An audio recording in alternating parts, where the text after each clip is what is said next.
You're watching the FARC Low Dollar series on Fuel Spill TV, and welcome to the Moncton Speedway, north of the border, in Moncton, New Brunswick, for the Duck Roll Dash. FARC has traditionally had at least one Canadian race every year, thanks to the Canadian-based Duck Roll Tires, which supplies all the tires for the series. And this year, of course, they brought us to Moncton Speedway, a tight little short track just a little over 0.4 of a mile long, in support of tomorrow's TM Canada race. The weekend got off to a slightly controversial start, as open qualifying was marred by teams having a lot of trouble passing the slower cars, so some of the heavy hitters ended up deep in the field for the start of today's race.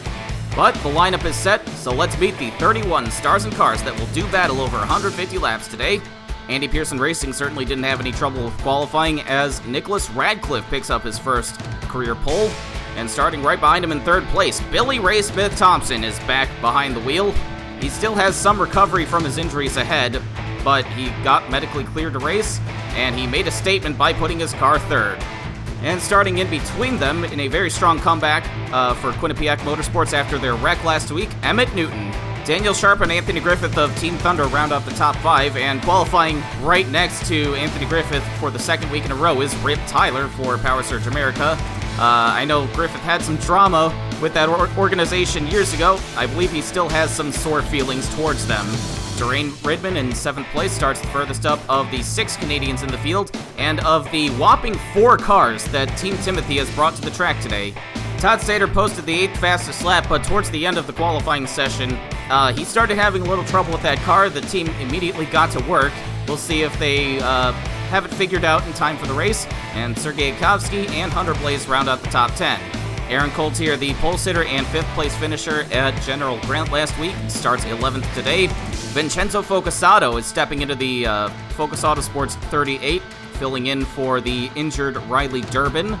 We believe Riley Durbin is aiming to be back in Texas, but until then, Focusato is stepping into the family car for the first time in quite a few years since the 2014 finale. Mike Malone rolls off 13th, hoping to keep up his recent momentum, as he just missed out on a second top 5 last week. Meanwhile, Grant Carsons is hoping to rebound after an absolutely disastrous race at General Grant. Starting behind him is JP Mayu from Quebec, making his FARC debut in yet another one of the Team Timothy one-offs. He will be in tomorrow's TM Canada race as well. Mayo sits in a Durban Sports sandwich as Michaela Perry-Jones starts off in 16th. She has not been qualifying too well lately, but obviously that didn't bother her as she rolled to victory at General Grant. Megan Gallagher starts 17th, Taylor Matthews 18th, and then rounding out the top 20 are Jeffrey Jackson and the returning Silas White with his family team Dynasty Motorsports. Todd Abadrabo and Mason Yokoyama make up row 11. Kelly Splicen is back behind the wheel of the Accelerator Motorsports 41. That team is hoping that Splicen will not inherit MJ Bakerman's luck in that car. She starts alongside Chris Hankey with Hanky Panky. Logan Snyder makes his second Low Dollar Series start of his career, this time with Team Timothy. Phyllis Theodore, another one of the Canadians in the field, steps into the 74 car for the first time since her near win at Carl's. Noah Dalitz and Carrie Fenton with M&J Racing look to be faster than they showed in qualifying, where they got onto the track in heavy traffic and just could not set a good time. Starting in between the M&J teammates are Ty McDermott and Daniel Bouchard, 2 more of the Canadians on the grid. Ty McDermott is making his debut with Team Timothy. He is the son of KLTV broadcaster Earl McDermott and grandson of 1981 series champion Greg McDermott. The McDermott family has been instrumental in helping FARC establish a presence in Canada, and it's good to see another McDermott back on the track. And rounding out the field is Gary Miles from nearby Dartmouth, Nova Scotia. He was one of the more successful drivers of the mid-90s, and over the last few years he's gotten a second chance under more humble circumstances, driving for Team Burr in the Canadian races, but that's a solid relationship those two have. He's got a local sponsor on board, and he's going to try to go the distance in that team's flagship 54 car. The pace car leaves the field in the hands of Nicholas Radcliffe for the first time in his career. He may face some pressure from his teammate behind him. There's the green flag.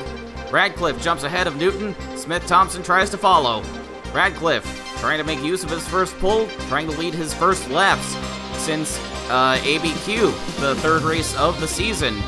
and he's going to do it as he pulls to a few car lengths ahead of his teammate. Good start for Radcliffe, considering that team probably wouldn't have been able to make it to the track had they not found a local sponsor. Further back, it would be disaster in the opening laps for Daniel Bichard as that car goes up in smoke early. He waits for a break in traffic, and Gary Miles kindly lets him in, even though Miles was hanging on to the back of the pack. That's honestly a really good start for that team, but it would be a terrible start for Todd Stater as he's dropped like a rock. That team has apparently not figured out what was going on with that car during qualifying. Silas White looks like he's growing impatient with him. I don't know why Stater doesn't just let him go. It's not like he's going to get that car fixed while it's out on the track.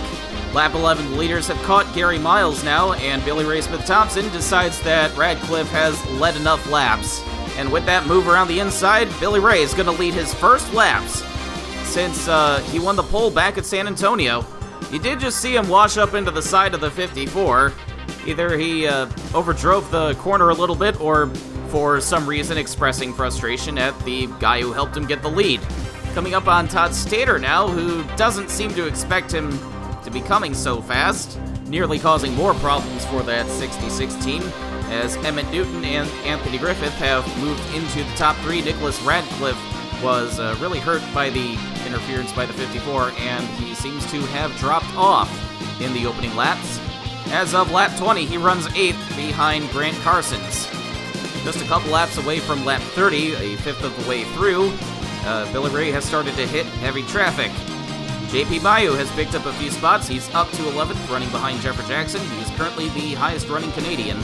You might notice that the door panels on that number 1 car don't quite match the rest of that car. Team Timothy normally only fields 1 car, but they brought 4 to the track, and when you get that ambitious, sometimes the visuals aren't the biggest priority. Going to one of the other Team Timothy cars, Ty McDermott. He went a lap down to Billy Ray Smith-Thompson a few laps ago, but since then he's been trying to stick as close to that 42's rear bumper as possible, either fighting the leaders or letting Billy Ray act as a snowplow and clearing out McDermott's direct opponents as he puts a lap on them. Though I'm sure Emmett Newton doesn't really appreciate the 8 car sticking around as he tries to play catch-up. Aaron Coltier was running 5th when his engine expires, right in front of Nicholas Radcliffe and Mike Malone. And we got a lot of cars trying to make their way to the inside, not giving him a break.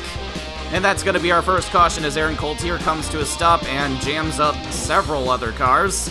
But the track crew would get that sorted out and get the race going again with Billy Ray Smith-Thompson up front, putting a cushion of a couple lapped cars in between himself and Emmett Newton, who then loses second to Grant Carsons. Having started 16th, Grant Carsons is certainly on the move, as is his teammate, Michaela Perry-Jones, though to a lesser extent, she has only made her way up to 10th, and that's Vincenzo Focusato riding around behind her. Focusato's in his first FARC race since he drove for Durban Sport back at Talladega, a race that he has circled on his calendar every year, so we expect to see him there this year. Anthony Griffith, running around in 8th, was almost wiped out as Jeffrey Jackson came out of the pits from an unscheduled stop. This is going to open up the door for JP Mayu, who has made his way up into the top 10, working his way past Mike Malone and Nicholas Radcliffe. Kelly Splicen has easily been one of the biggest movers of today, along with Grant Carsons. She started all the way back in 19th, and she is up to 5th. But she's got a ways to go before catching up with the rest of the leaders. Emmett Newton is several car lengths ahead of her, and she's being held up by the 05 Jeffrey Jackson, sandwiched in between him and the other lapped car of Taylor Matthews. But honestly, for that team right now, this charge to the front is just icing on the engine is still intact cake. Sergei Yakovsky in the 82 for Rus Autosport has also only gone forward. He is up to 3rd, and Grant Carsons and Billy Ray are just in sight, still struggling with this lapped traffic. Coming up on halfway, this is shaping up to be Yakovsky's best showing. He's never had a top 5 before. Ty McDermott in the 8th is up to 12th now, still working on that strategy of just riding behind the leader and picking up free spots as he gets through lapped cars. But here comes second place Grant Carsons with a move around the inside. Yakovsky is trying to follow, but McDermott is fighting back. Most people would let the leaders go if they're being lapped, but not Ty McDermott. The rising Canadian late model star is in his first race, trying to make as big of a statement as he can. I don't know if his dad Earl up in the KLTV booth was watching this and either wanting to cheer him on or tear his hair out. but Grant Carsons and Sergei Yakovsky would ultimately get by the 8 car, and Carsons has a chance for the lead as Billy Ray struggles with that 16 of Rip Tyler. This is the first time today that Billy Ray's given up the lead, and he's not making it too difficult for Carsons. It's as if he's saying to the 86, okay, you try to get by him. And Carsons does just that, just a few corners later. I think it's safe to say Carsons is back to form after his terrible outing last week. Carsons has easily been one of the breakout drivers of 2019 with 2 runner-up finishes before his win at Carl's. Carsons gets to work dicing through traffic, including his sort of teammate Vincenzo Focusato. I've said before that Focus Autosports and Durban Sport Racing have a very strong alliance going, and despite being put a lap down just now, Focusato is still hanging on to 11th. But now the Gremlins have struck Silas White, who had made his way up to 15th. The car slows down and comes to a stop just after he missed the pit entry. But that's a terrible place to park your car. Here comes the rest of the field. Several cars get heavy damage. Jeffrey Jackson and Mason Yokoyama are going to get the worst of that. There's Yokoyama driving away, but that crash is going to do him in. And there's the damage to Jeffrey Jackson's car. He would also drop out, but ironically, Silas White would have that car repaired and he would return to the track. If you're coming to a stop on that front stretch, there's just no good place for you, but he could have at least put it next to the wall. But the race restarts just past 35 laps to go. Grant Carsons is still up front. Sergei Yakovsky restarted second as Billy Ray got shuffled back a little bit before that caution. Carsons gets away, leaving the rest of the leaders to deal with the lapped cars, but then heartbreak for Carsons. Looks like he ran over some debris and cut a tire down. So Carsons is going to go a couple of laps down and lose his chance to win this race, or even get a good finish. This will hand the lead over for the first time in his career to Sergei Yakovsky. That's right, the young sophomore driver for Roos Autosport has never led a lap until now. Billy Ray Smith-Thompson has made his way back up to second place as Emmett Newton really seems to have fallen off. I can't find him in this shot anywhere. Nicholas Radcliffe has rebounded. He's up to third, though he's about to lose that to Kelly Splicen. There's Emmett Newton, who has dropped back to fifth. The fights within the top 5 are getting crazy as we approach 25 laps to go now. And that 41 car has come to life. Here comes Splicen around the inside of Billy Ray. That's going to be for second place. With the difficulty that several teams had in passing, a lot of teams anticipated going the distance on just the one set of duck roll tires. This track is short enough to where that's reasonable, but if passing was any easier, that would be very impractical, as Daniel Sharp had to make a move for the pits very suddenly and cut across the nose of JP Mayu. That puts us under the caution for the third time and sets up a 10-lap run to the finish. Sergei Yakovsky takes off, staring down his first win. Kelly Splicen, up to second place, is looking for her first win in 6 years. Behind them, Newton's got a little more oomph than we thought. He's making the move on Smith-Thompson for third, but that's Radcliffe right behind him, waiting to pounce. Meanwhile, Billy Ray fights back around the outside. It doesn't help that the leaders have some lapped cars in front of them. Hunter Blaze and Phyllis Theodore. There goes Radcliffe, taking advantage of his teammate being stuck up on the high side. He's going to grab fourth for himself. But Billy Ray works back down to the inside and gets a run on his teammate, who has left the door wide open. And there's Mike Malone back there, lurking, hoping for an opportunity to make up at least 1 or 2 more spots. But Sergei Yakovsky and Kelly Splicen have gotten away with no lapped cars to interfere in their battle. It looks like Splicen's starting to gain on him. She's played the tire management strategy perfectly. People may forget that she does have more experience in this series than the majority of the field, but Yakovsky takes the white flag, still with several car lengths over the 41. Yakovsky finally has the opportunity to prove himself in what we do know are race-winning cars. Yevgeny Kuznetsov won in that 82 car in the season opener, and today Yakovsky takes his first checkered flag in the FARC Low Dollar Series. Yakovsky is in his second full-time year of competition and hadn't even finished in the top 5 before today, but now he takes perfect advantage of Grant Carson's faltering and a brilliant restart to take the win. Thanks to having a clear track ahead of them, Yakovsky and Splicen finished 5 seconds ahead of Emmett Newton, who collects his best career finish. Billy Ray Smith-Thompson makes a brilliant comeback to finish 4th and lead a bunch of laps. Nicholas Radcliffe collects his first top 5 of his career and rounds out a double top 5 for Andy Pearson Racing. They certainly needed that after a slow start to their season. Mike Malone gets his second 6th place finish in a row. Anthony Griffith 7th. JP Mayu and Ty McDermott collect a double top 10 in their series debuts for Team Timothy. And rounding out the top 10 is Michaela Perry-Jones, the first car 1 lap down. Noah Dalitz fell lap down early and collected some damage, but still persevered for an 11th place finish. His teammate Carrie Fenton, who was able to get to this race with the help of her new Link sponsorship, finished not too far behind in 14th, behind Hunter Blaze and Durain Ridman. Rip Tyler ended up 15th, still off the lead lap, still well outside of where he wants to be, but he's finally started finishing races, and that's what matters the most right now.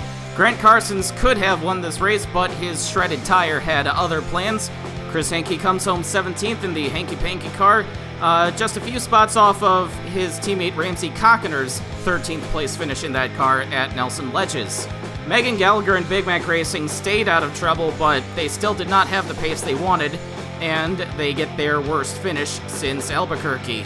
Phyllis Theodore, the first car 3 laps down, also was looking for a better day in a home race for her. And Logan Snyder rounds out the top 20, 4th in line among the Team Timothy Armada. Looking at the rest of the field now, Silas White ended up only 4 laps down after something broke in that car. He parked in the middle of the track and then got pummeled by oncoming traffic. The team said that there was a piece of the suspension that was breaking, and that caused the car to veer suddenly into the middle of the track. Taylor Matthews and Daniel Sharp were looking to try to catch Michaela Perry-Jones for that points lead. Needless to say, they did not do that. Todd Stater had to tough it out the whole race with a crippled car. He and the other Todd, Abadrabo, rounded out the finishers. And of course, after blowing his engine in the opening laps, Daniel Bouchard finishes dead last. Might I point out that this was one of the cleanest races in recent memory. Sure, we had some craziness with people not getting out of the way after having mechanical failures, but besides that, everyone raced really respectfully for the most part, which was badly needed after we had a couple drivers injured in the matter of weeks.